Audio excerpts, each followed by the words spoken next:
ሰላም ጤና ይስጥልኝ ተመልካቾቻችን።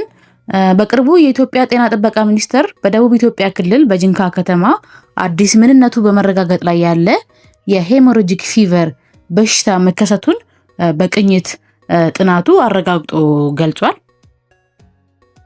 መግለጫው የተከሰተውን በሽታ ምንነቱ በመረጋገጥ ላይ ያለ የሄሞራጂክ ፊቨር ሲል ነው የጠራው የጤና ጥበቃ መግለጫ።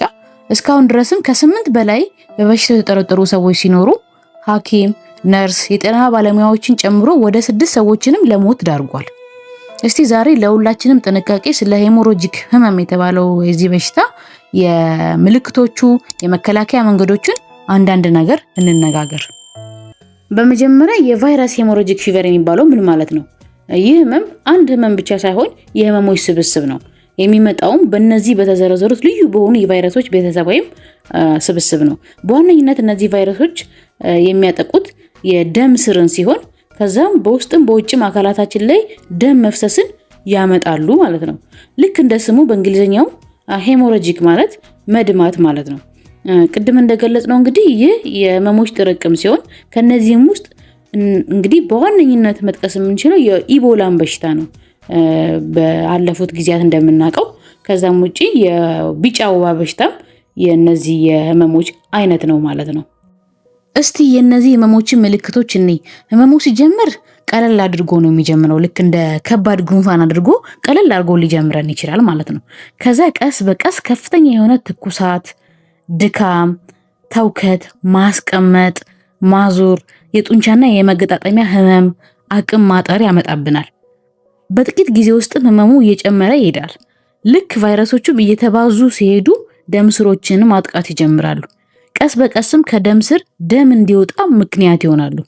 ይህንንም ተከትሎ ከፍተኛ ራስ ምታት፣ ድካም እንዲሁም በአፍ በአፍንጫ የደም መፍሰስን ያመጣሉ።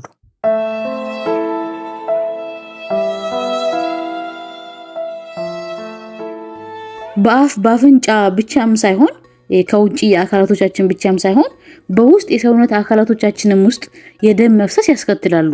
በመጨረሻም እንግዲህ በጣም እየከበደ ሲሄድ ብዙ የውስጥ አካላቶቻችን ላይ እንደ ኩላሊት፣ ጉበት እና ሌሎችም ስራ ማቆምን ያመጣ ይችላል።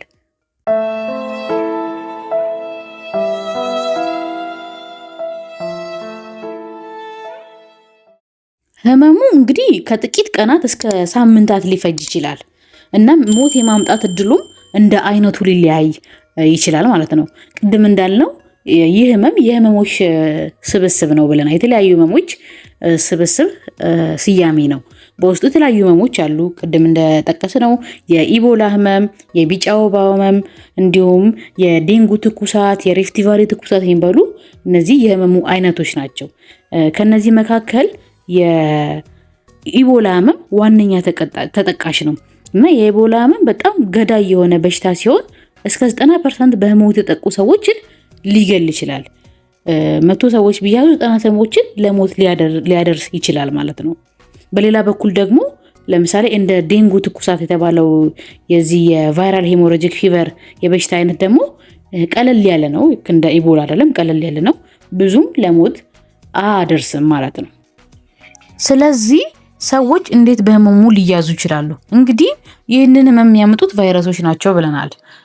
በቫይረስ ነው ህመሙ የሚመጣው እና እነዚህ ቫይረሶች ደግሞ በዋነኝነት ሁሌም የሚኖሩት እንስሳቶች ውስጥ ነው። ስለሆነም በመጀመሪያ የሚተላለፈው ከእንስሳት ወደ ሰው ነው ማለት ነው። እንደ አይጥ፣ የተለያዩ ነፍሳቶች፣ የወባ ትንኞችንም እንደ አስተላላፊ እንስሳቶች መጥቀስ እንችላለን። ቀጥሎም ከሰው ወደ ሰው የሚተላለፈው ደግሞ በንክኪ ነው። ህመሙ ከተያዘ ሰው ፈሳሽ ነገሮችን በመንካት ለምሳሌ ላቡን፣ ደም፣ ምራቅ በመንካት ሊተላለፍ ይችላል ማለት ነው። በዋናነት እንግዲህ ለዚህ ህመም መፍትሄ መከላከል ነው። እንዴት ነው የምንከላከለው ብለን ስንል ለምሳሌ አንደኛ ህመሙ ከተያዙ ሰዎች ጋር ንክኪን ማቆም። ለዛ ነው የጤና ባለሙያዎች ሙሉ መሸፈኛ የሚጠቀሙት፣ ሙሉ መሸፈኛ የሚለብሱት ማለት ነው። ሁለተኛ ደግሞ ህመሙ በተከሰተበት ቦታ የአይጥ ዝርያዎች ወደ ቤታችን እንዳይገቡ ቤታችንን ማስተካከል፣ መጠቅጠቅ፣ መሸፈን። በተጨማሪም አጎበር ወይም የወባ ትንኝ እንዳይገባ ስንተኛ አጎበር መጠቀም ማለት ነው አልጋችን ላይ። ሶስተኛ የዱር እንስሳት ስጋን ከመመገብ መቆጠብ።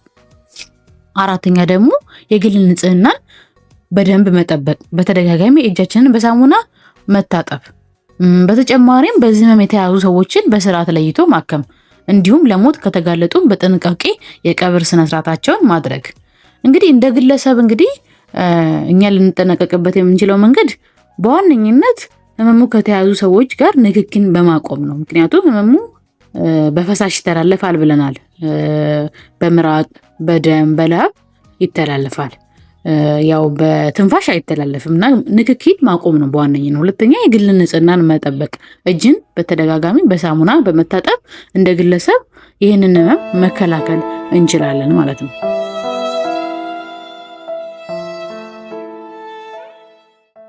ስለዚህ ተመልካቾቻችን በቀጣይ ከዚህ ጉዳይ ጋር ያሉ ተያያዥ መረጃዎችን ተከታትለን እናቀርብላችኋለን። ይህን መረጃ ለወዳጅ ለዘመድ ሼር ያድርጉላቸው። ቀጣይ ጠቃሚ መረጃዎችን ለማግኘት ላይክ፣ ሰብስክራይብ ያድርጉን፣ የደወል ምልክቱን ይጫኑ። መልካም ጊዜ